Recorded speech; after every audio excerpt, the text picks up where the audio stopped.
So let's call the meeting to order, please.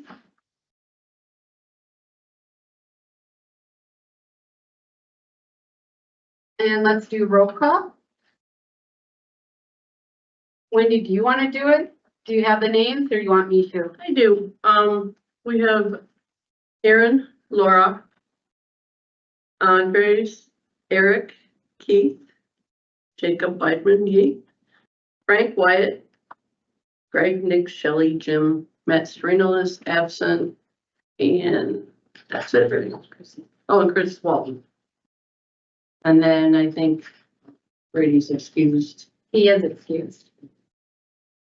And I will share that he's excused because he's at a concert with my husband.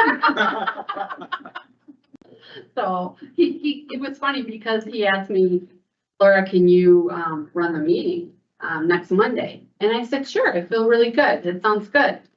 I get home and Greg says, oh, I just got invited to a concert with Phil Brady. I'm like, oh, good for me. Yeah.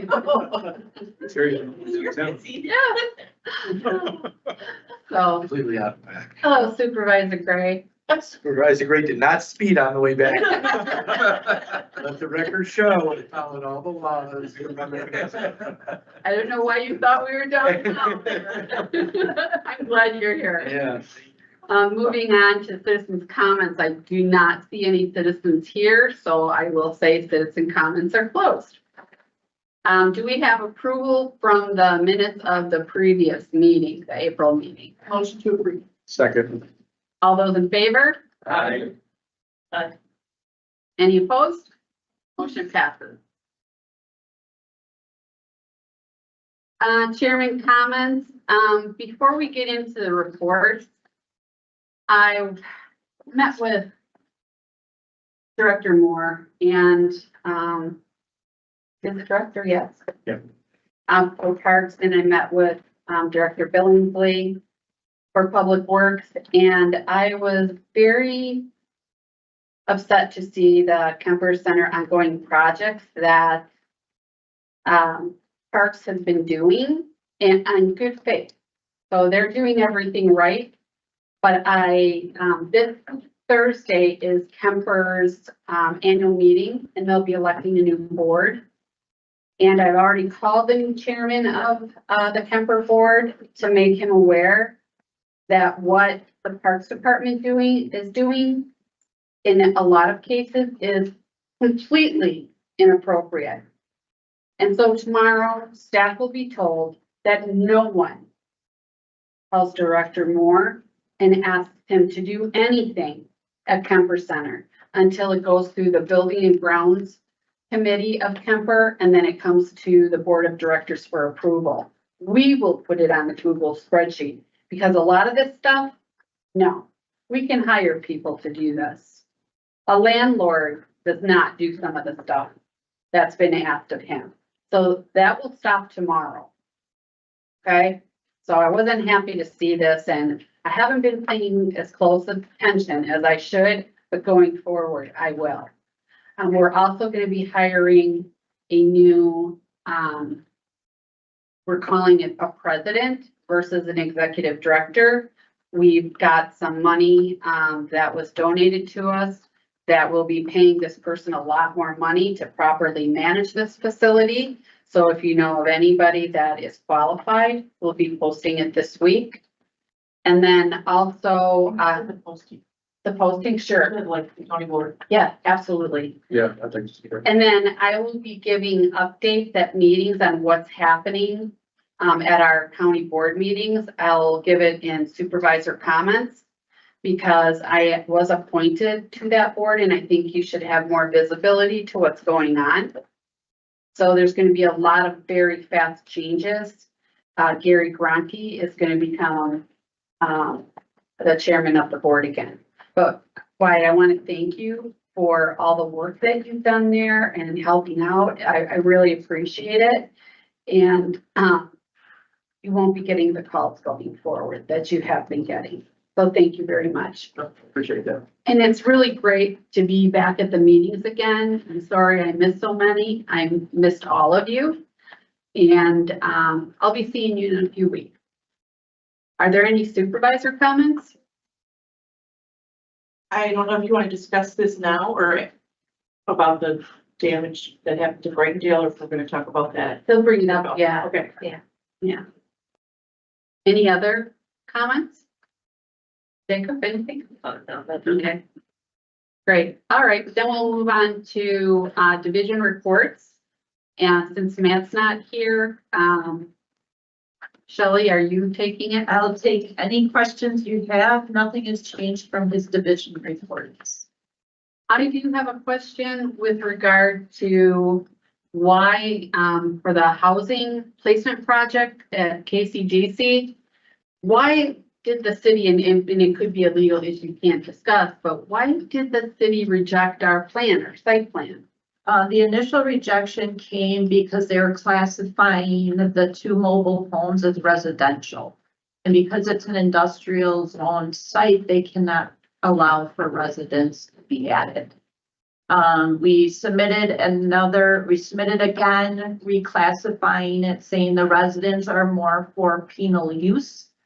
That got rejected again, saying the mobile home units are residents in nature. So we are submitting appeal to their zoning board of appeals. And the attorneys for the city and the attorneys for the county have been in discussions. Okay. So we're just going through that process. Could we, if we had to, could we create a new parcel? It's a great question. Cause it's Yeah. adjacent. We haven't gone to looking at that, but I certainly will add that to our tasks. Yeah. Talking to, our corp counsel about that. Yeah, cause then make it another parcel, a separate parcel. And then we can get that zoned properly. Okay, that's the only questions I I have. asked a possibly dumb question, but why can the city dictate to the county how we use our property? It's city, Is it owned by the city that we're leasing from, or how does that work? It's In the city. it's Right. within the city. Okay. Yeah, There's zoning requirements that fall. just like anything at Kemper Center, Yeah, like say if we wanted to do a beer garden or something, we'd have to go to the city to get it approved because we're within their zoning. I know, that doesn't make any sense. yeah. It doesn't make much sense, but I guess it's the law. Darn that home rule. Yeah. Any other questions or comments on facilities division? No? Okay, wow, that's easy. Then let's go to facilities division special projects. Frank? Thank you Supervisor. Actually, just want to point out ceremonial courthouse restorations officially started construction last Monday, May 12th. We put the people on site. Shingle roof replacement is complete. Kemper flat roof replacement. They're just got to do the metal work on it. Is that the, I can't even think of the name of the building now, the one in the very back, the long one with the restrooms in it? Yeah, the one, the building that's separated, they do classes on it. Yeah, Yeah, yeah, okay. actually, it does not include that one. It doesn't? It doesn't. That one's, I think, scheduled for next year. Oh, okay. So you're talking about the one that somebody ran the wall, that That's, flat roof? that is one of the roofs. Yeah, Okay. we bunched up, they have like 4 different types of roofs there, so we bunched up the similar ones to get the best pricing. Oh, okay.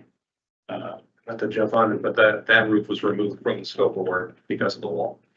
They can't get out there safe. So it was originally part of the scope of work, but that roof is not included now.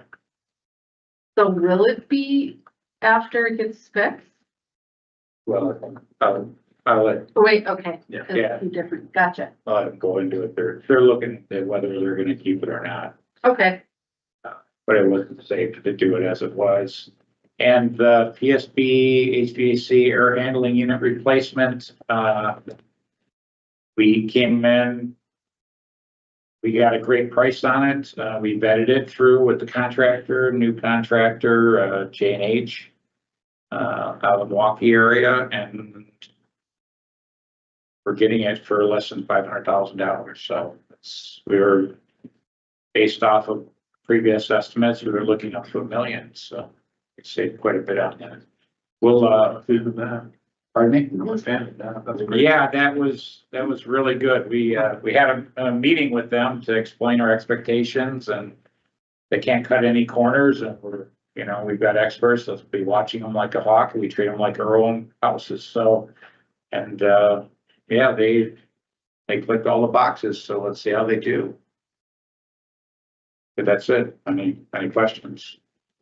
The tower geo redundant upgrade. Now, you're not talking about, are these the same towers that the emergency sirens go off?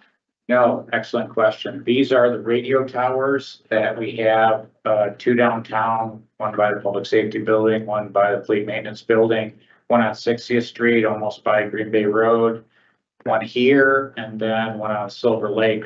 That's, sheriff and county fire radio. Okay. Basically we lost power here in the generator, didn't provide power, and the brain, all of them have to be geo synchronous so that when the signals come together, they don't echo or cancel each other out. So it lost the brain here and we lost communications. Nobody ever thought about the generator not providing. So we put a second brain essentially down at the public safety building. So if this one fails, tornado, no power or anything, the other one kicks in and can keep all the systems Is up. that like the one on the second floor or whatever, or That's just, backup one here? here we have backup dispatch. Oh, We okay. have the consoles here as backup dispatch. This is actually the brains for the radio towers for them to work together and sync. So, the main brain is out in the, radio tower building out here. Mhm. And we have the redundant one down at the public safety building. And does that communicate with joint services or no? All of the radio communication signals go through, well, all of them can, go back to dispatch, but as the sheriff people talk to each other, they can hear each other. They can talk directly to each other too through the system. Okay.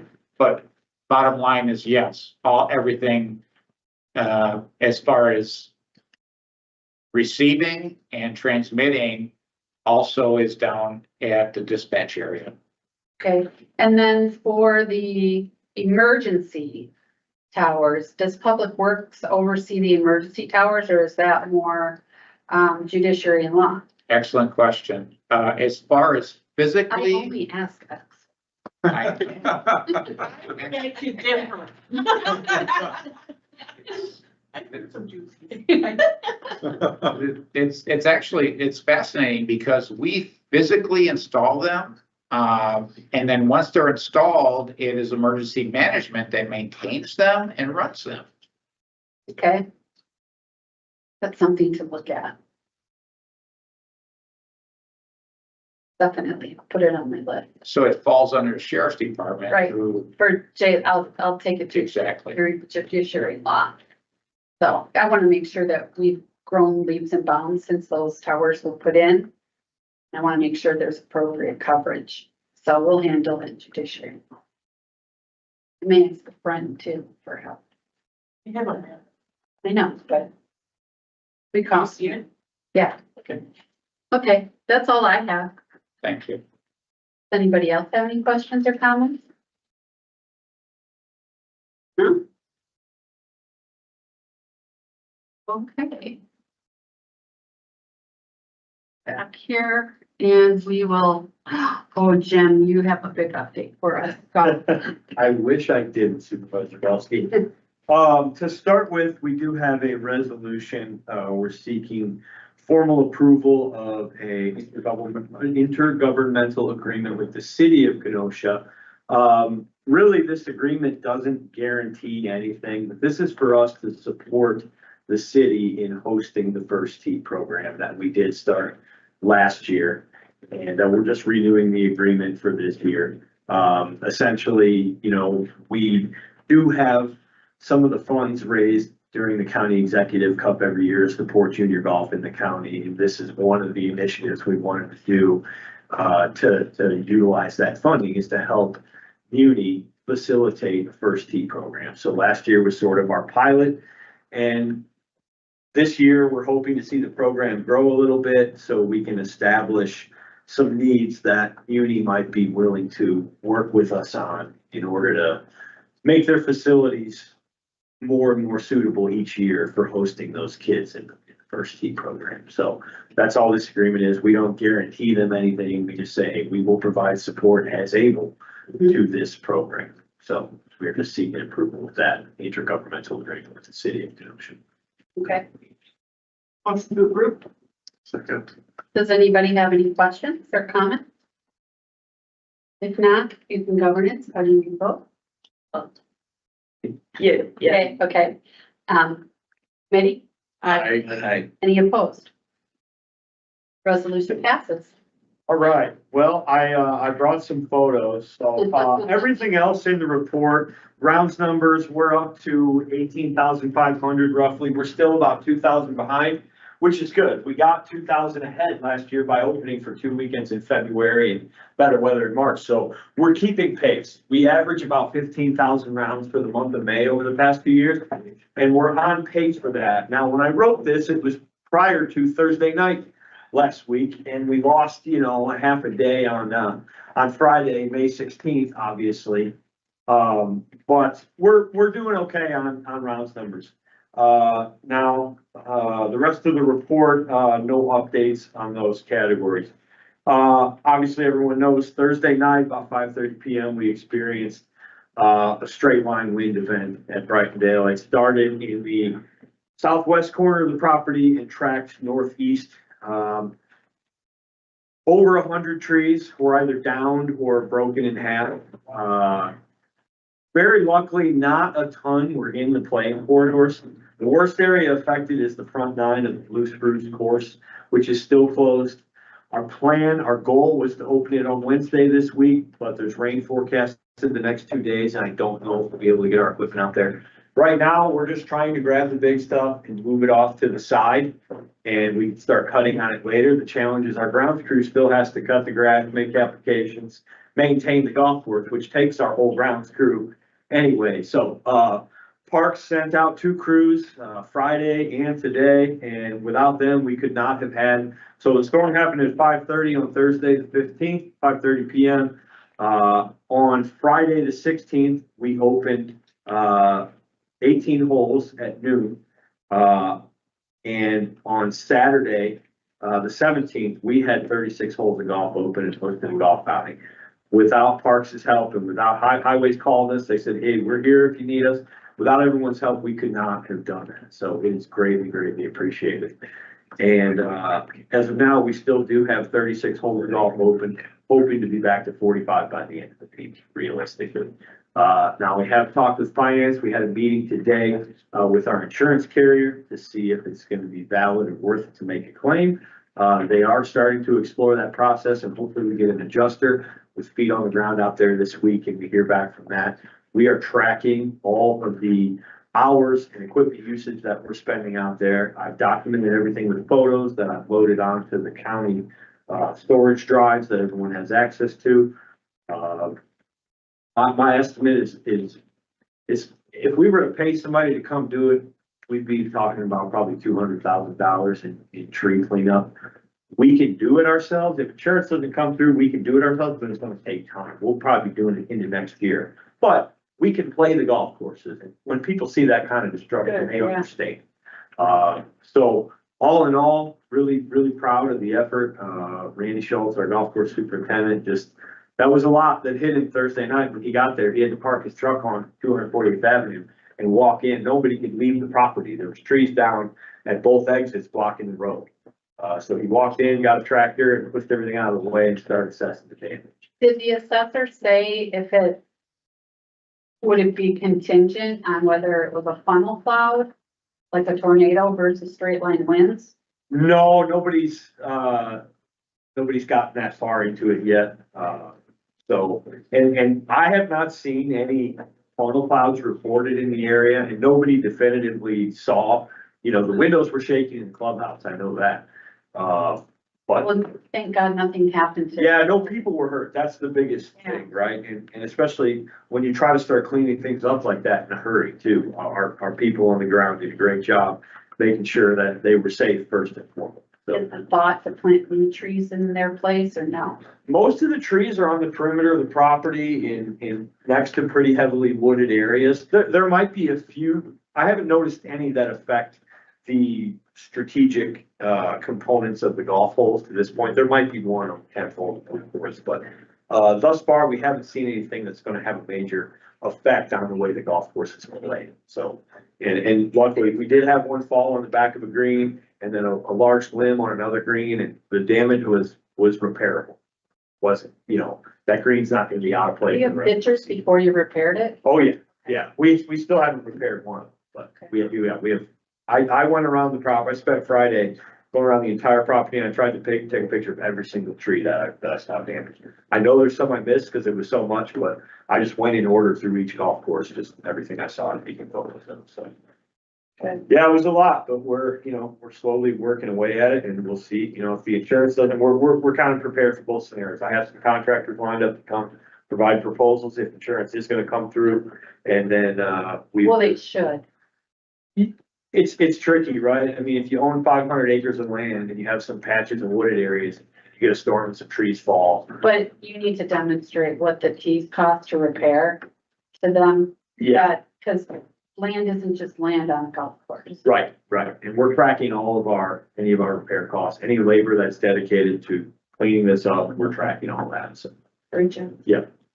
We should tell the firewood didn't recoup that cost. So that's another thing I was gonna say, if anybody needs firewood, we've got plenty. Is People it are picking it up mostly and asking old them. trees, young trees, or a mix? Everything, yeah, you can see, this was kind of a healthy middle-aged tree, and it didn't even break, it just ripped the root right out of the ground, but young pine trees, old oak trees, it's kind of a mix of everything.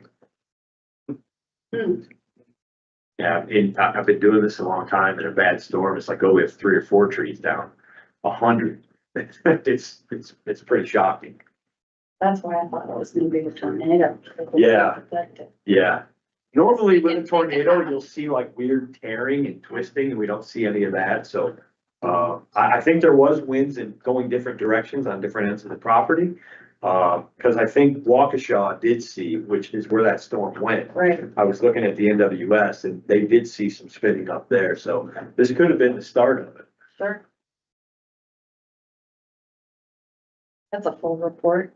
Anybody have comments or questions? All good work getting it cleared Yeah. quickly. You too. That's Wyatt and I were on the phone Thursday night and our leadership under us had already talked to each other, so it was great. awesome. Well done. Nice job. Thank you. Awesome. We have Parks Division, Wyatt Moore. All right, so I'll go through the report, but I did leave at your guys' seats the Kemper Center ongoing projects report. I can go through the entire thing if you like, but a lot of this stuff is also represented in the division report. But I brought this to the finance committee on Thursday just to update them on some of the bigger projects that are going on at Kemper. So in there, it talks about the chapel repairs, as well as the facility condition assessment, which is the bone study that Supervisor Grady has brought up a few times, and that's also been combined with the square footage assessment. So those are both being combined into one just to make things simpler. So that's all in my division report. What's not in there that you won't see is what's not in the division report, but in the Kemper Center ongoing projects report is the shoreline, and then just a little update on some of the miscellaneous repairs that we've been doing in there, which was brought up in the beginning. So I'll go through the report and then questions at the end. So the chapel repairs, we're working now on getting specifications for those. So we're working with Insight. They're going to give us specifications that we can bring out to bid. They originally quoted us that they would have to do that after the FCA because they're performing that as well. But after talking with Stephen Marpole, they're going to be able to do that concurrently. So it can come out in September and then bid can go out the following month. I'm sure you're aware that Supervisor Chair Gens of the Finance Committee is very concerned that this is starting so late. I tried to reassure him that this would even if the assessment were completed, we wouldn't want to do anything in our busiest season, spring and summer. And so fall would be appropriate. But he still had some concerns. And so, the one thing that it would be helpful, I think, to this committee is once you get the assessments, that you provide it to this team so they can see the assessments in which are SHPO required because it's a historical facility versus, what are we just going to touch up or paint? Same with like plaster repairs. I want to really, because I know that Stephen Marple is, he's really good with historic stuff. But when we put this list together, the repairs, we wanted to make sure that we weren't doing anything that required SHPO Okay. improvements or approval. And so I want us to be very diligent, which I know that you both are, in reviewing what we're going to be sending out to bid. No, absolutely. And when I talked to Mr. Marple the last time we spoke, I asked him when he submits it, that he's very clear about what he thinks will be SHPO and what he thinks it's not. And there might be a few things that I can check with SHPO myself just to see if that's something that we would have to go through. A lot of the things, if you look at the scope of work, just in my opinion, I don't think will result in a SHPO classification or having to log anything with them because. Yeah, because I called the state. Yeah. With the list that I had. So I just want to make sure we're doing our own due diligence. I'm not questioning his work. But he may have a different view of what should be spent versus what we have to spend. For sure. And then you may want to take out the refurbishing stained glass windows because that's a totally separate assessment and project. Well, we'll make sure that that one gets taken out. And we did meet with him on that just to get an idea of some of the windows. And this is totally separate, not on the report, but this was about 6 months ago or probably even further back, just because some of the windows in there are, they're concerning. Yeah. What, just so everybody understands on the committee, is when you go to any, like Durkee Mansion or the chapel or anything, at one point it was believed that they should put like a plexiglass to protect the stained glass windows. But unfortunately, they didn't create any holes to let that breathe the lead in the windows. And so the sun beats and beats and beats on it. And it creates that heat on the lead in the stained glass window. So a lot of them are bent and misshapen. Yeah, the glass itself bows and then the lead that holds it in place, in some places it Yeah. looks as if it's melting. Right. So, But at the time, they thought that was the proper solution for those windows. But it's creating Sounds a like lot that's about of everything that's ever been done in Kemper Center. They did a Pardon? quick- Right, it sounds like everything in the Kemper Center, they did a quick fix that they thought was right. Yeah. 20 years ago, that ended up being the exact wrong thing to do. yeah, Yeah. I think you're. Yeah, exactly. It can feel that way at times, but, when it comes to the Kemper Center, the reason that we have to move slower on some things is because of SHPO, because it's a nationally registered historic We have to building. leave it open. Yeah, You can close it most of the time. I think they're wrapping up. yeah. Sounds like they're just getting going. Yeah. Wearing Kemper- white shirts. And the other thing I'll say about Kemper is unfortunately, there were several, most of the years where this was, facility was pretty much ignored. Like all the furniture in the facility is owned by Kemper Center Inc. And, nothing has really been done to the inside. And it's just, I think, how many years has it been that they started the outside work? Do you remember? But we're finally getting it up to where it needs to be, being on the National Register of Historic Places and the state. So, some of these repairs are really needed. There's some that the Kemper Center Inc. could do, but they would need permission from this board and then the county board. And when it comes to things like windows, for example, it would be much easier if we could go in and just replace it with a brand new window. But if it's original, sometimes SHPO will require that we have to preserve it, which is a much more costly and time exhaustive process because you have to take out each individual piece, reassemble it. You have to use the same glass when they refire and add new glass to it.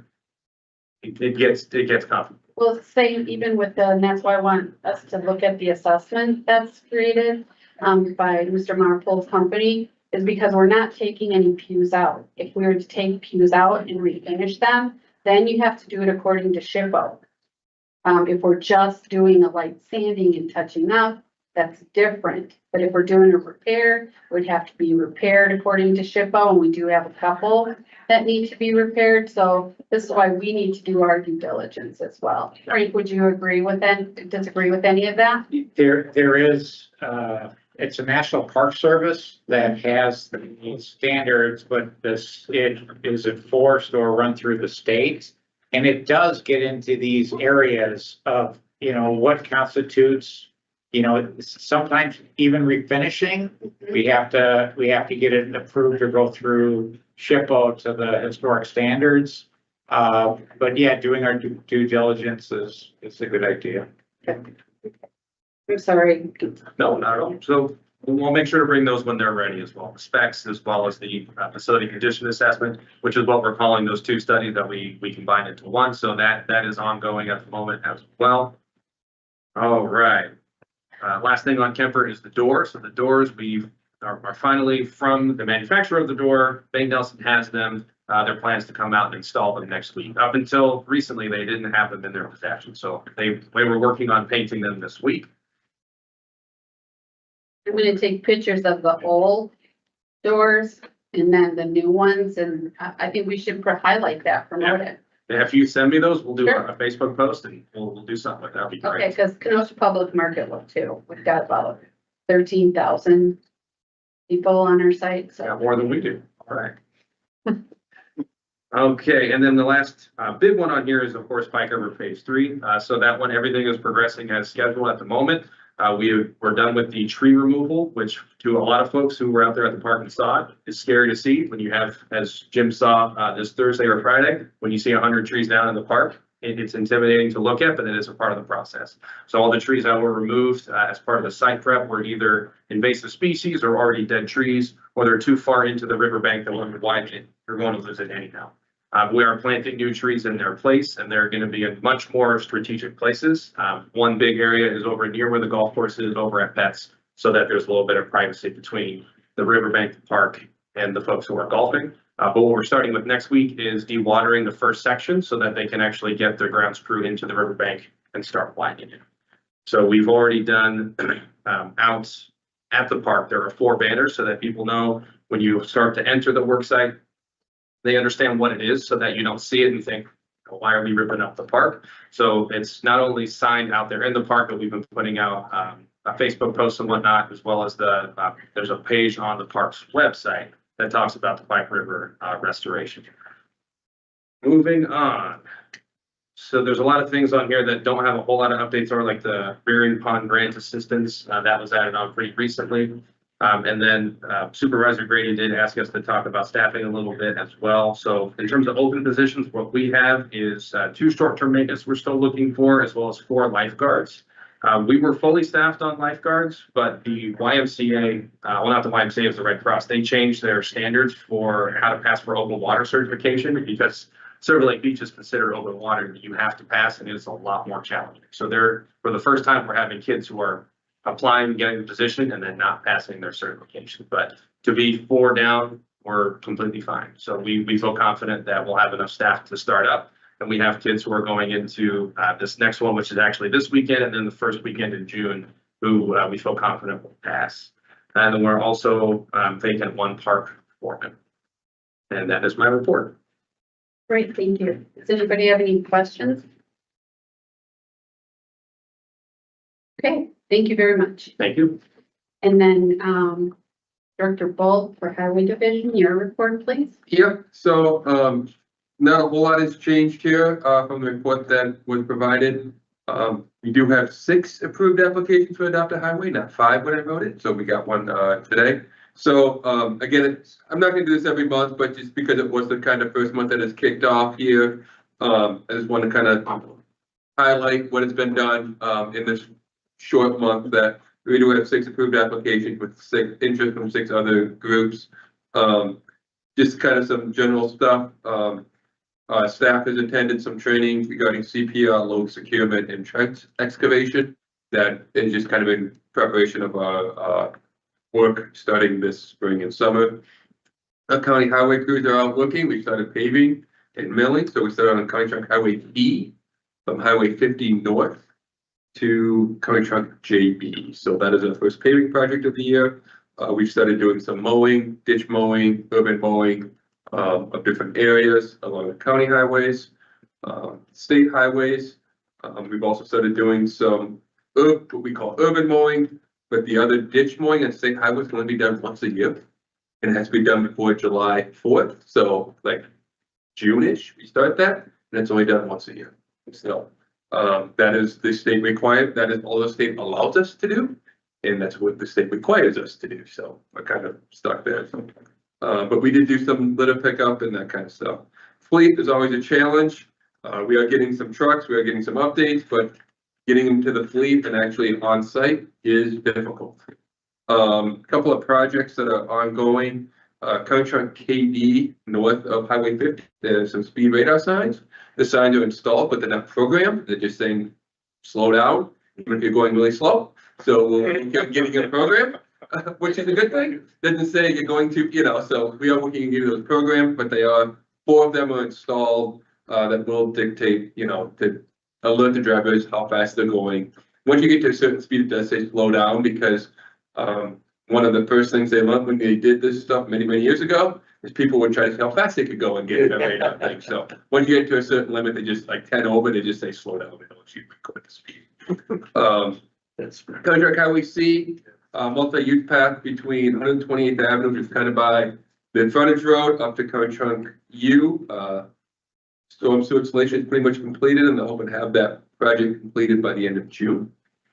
County Trunk Highway A bridge. This will be the last time it's on the project list because it's done and A is open. So I know Golf and Parks appreciated that with the golf course and stuff, but they had to go around it. But County Trunk Highway A is open. And then staffing wise, we have 2 accepted offers in a highway patrol. They're going through pre-employment screening. So I don't want to name anybody at this point. 2 mechanics were hired starting today. Jake Raymond and Tony Bruzziconi started today. So mechanic wise, we are full. We have all the mechanics. If everyone passes pre-employment screening, highway patrol will be fully staffed. Just some open positions. There's one in the civil engineering, and then we are looking at a mechanic inventory specialist. So that is my report. I am willing to answer questions. I have a question regarding, is Mount Pleasant doing 195 or KR? Are they mowing the middle? We are mowing the middle of that. We are. Yeah, so, but now we're being paid by the state to do it instead of doing it ourselves. Oh, wonderful. Okay. Yeah, so the maintenance hasn't changed at all with it, so, we do portion of it and they do portion of it. I'm sorry, Kenosha County does a portion of it and Racine County does a portion of it. Mount Pleasant themselves does nothing. But in the past, we had to do it with county funds. Now the state tells us what to do, when to do it. Do we know how much we're saving? Realistically, because we took BD, right? So we had to do some crack filling, we had to do the mowing, like urban, mowing that we do for that is on us now. But it's not so much the short term, really, it's the long term that we looked at. We looked at it could be, a couple $1 million over the long term because we have to do concrete replacement. There's 6 bridges out there that we no longer have to deal with. There's, I think, 4 or 5 traffic signals out there that we're not under the responsibility to maintain or operate those. So short term, it's not as significant. It's really over the long term as that pavement fails and the long term maintenance that we're gonna save. And please tell me regarding 158 resurfacing, Yes, that we are not paying for a traffic signal just because the city wants one there? that is correct. Okay, good. I'm glad to hear that. And the state is not putting it, The state is not. is not. So the city is? I don't believe anybody is. Okay. So it's gonna be a 4-way stop. It's, so you're at 104th and K, Right. right? So it's always been a four-way stop. So 104th and Contract Highway K, That was his life.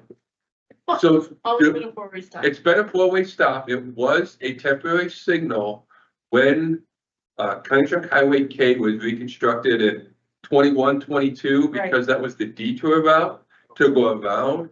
And so part of that project, a temporary signal was installed at 104th and K.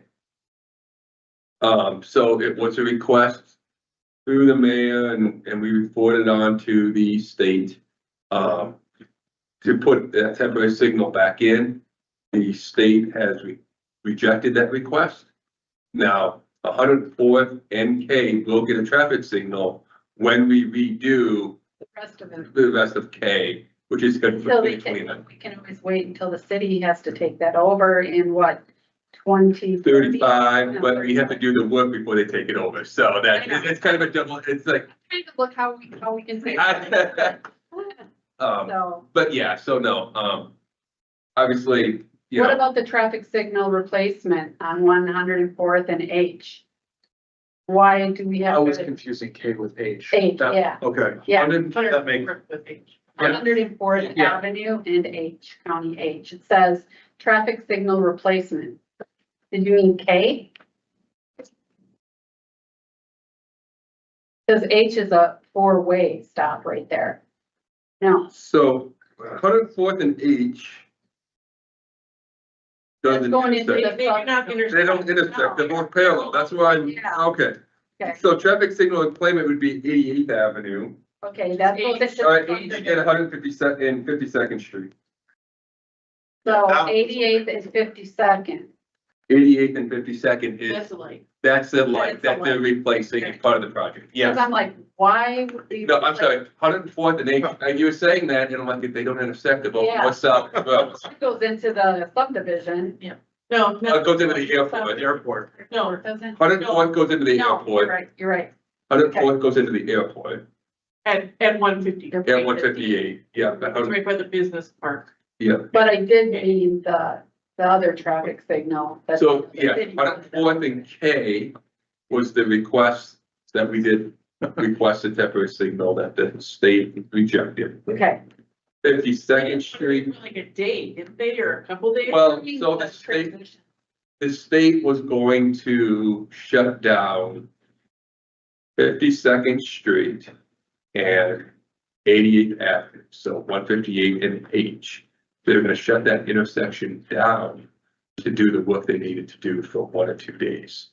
So the fear was that K and 104th would be so busy that traffic would be backed up for a significant period of time. and that's what I'm thinking of, the subdivision Yes, there. right. I think it's white caps. Part of the problem is that K is not the official detour of No, the state. Which is a good thing, because today, this morning, a train was going very slow and it stopped going across K. it did that on Because Saturday. my daughter was late for work today. She's Yeah. like, this is the slowest train I've ever seen. And she texted me, she's like, it stopped. Yeah, It did that on Saturday And for I'm mad 40 to back up and switch tracks. Yeah, 40 minutes on Saturday. Yeah. I got a call. Okay, I don't know what I can do You about do it. Happens all the time. Yeah. Really. well, right, and the railroad on Thursday or Friday gave us like 12 hours notice they're shutting down Contract Highway S Oh, boy. for 4 hours to do a track repair and just said, oh, by the way, we're doing this. So that was fun. We do appreciate Joe and his team getting at least some communication out as quick as we could, Yeah. but it's about the best we got, so. I have a random question. I've heard of two different people now talking about the intersection of 52nd and H. Yes, There's a temporary stop sign, yes. but there's no cross traffic at all. I It's know not that. possible, so why is there a stop sign? The only thing I can think that's got the stop sign there is for construction traffic going back and forth. I did see that because I had to go up I've there. had two Yeah, different people say, Yeah, why are they having to stop here? Cause I can't, there's no cross traffic, not even possible. right. Yeah. I think what it is because construction traffic do cross there, so they're having to stop for construction traffic. Okay, If some of them do stuff. yeah. I've seen several people just barrel right through there, Yeah. because I think they're mad that they have to. stop. Right. Any other questions? Thank you very much. Director Billingsley. Yes, I have two layouts for you that I left on the table. One was the Human Services Relocation and Renovation Project. We were asked by the Finance Committee to put this on the agenda for discussion purposes last Thursday. So I just wanted to share with you what we had supplied them. We talked a little bit about where the building is today. There was a building recap I put on there. And I also supplied the updated schedule. So right now we're looking at the building to be completed in Q3 of 2026. Although CMA did report that they're trying to push that up still, but we're still a few months away, just a year away. So they're keeping a good tally on that. And just so you know, Aaron Stanton has left CMA. Oh, He has his own business now. okay. So We haven't been there- told that one, so that's. that may cause a hiccup. Yes. So, We do have a new project manager, as you all have been aware, as I had mentioned at our last few committee meetings. He has been very communicative with us, understands the county side of wanting to get this building done. We want to get in this building. So he has done everything to try to push as much information our way as possible, which we were not that lucky before. With that, we do have the budget, so we are going through PCOs that have been almost a year late, which is why you see the contingency kind of jump up, but we're still reviewing that. This is still the worst case scenario as we sit today. We are still going through PCOs and one by one discussing each one as to what costs we feel the county is responsible for. So we just wanted to bring that to your attention. And this is the updated submit. a PCO list. Oh, a PCO is a proposed change order. So there's some additional work that needed to be done at the building and they submit the cost back to us for review. So every time there's a change of cost, somebody sends it. Correct. And then I just wanted to leave everybody, and I also emailed you, so the National Public Works Week is this week. We do have a Spirit Week scheduled with some fun activities. If employees are able to participate, it's highly dependent on their work schedule and their job duties, but as you see, today was Hawaiian Day. That's why some of us are dressed the way we are.